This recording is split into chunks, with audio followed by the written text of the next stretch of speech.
Na Bíblia tem um jovem chamado Samuel. Samuel nasce no período de uma transição entre a teocracia e a monarquia. Teocracia é quando o poder religioso é político. Monarquia é quando um rei ou uma rainha governa.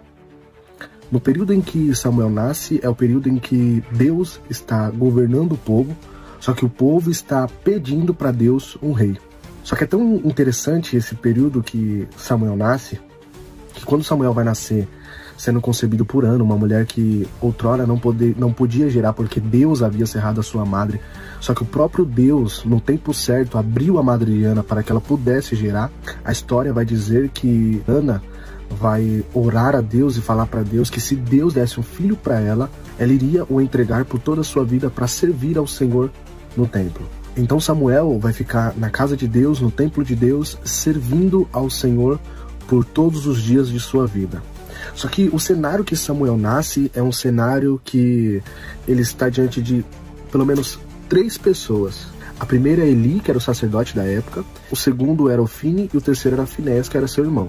Nesse período em que Samuel nasce, essas 3 pessoas, cada uma delas vão nos ensinar algumas coisas. Falando de Eli, Eli já era um sacerdote que já estava com a sua idade avançada.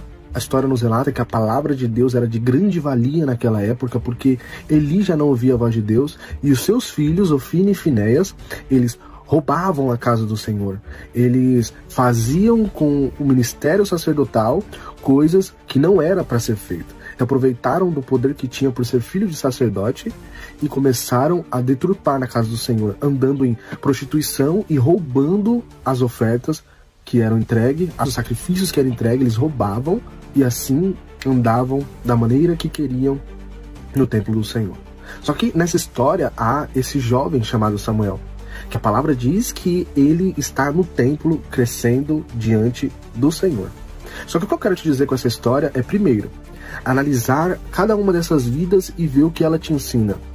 A primeira vida que eu falei foi Eli, que é uma pessoa que está com a sua idade avançada, não ouve mais a voz de Deus, porque talvez o tempo e as experiências que foram passando fez com que ele perdesse a sensibilidade de ouvir a voz de Deus, de estar conectado com as coisas de Deus, e assim não dessem mais valor àquilo que Deus fazia, aquilo que Deus poderia fazer. Os outros 2 é Ofni e Finéias, que estavam ali roubando e fazendo da casa de Deus de qualquer jeito, de qualquer maneira. E cada uma dessas pessoas estão embutidas, estão implantadas em nosso meio.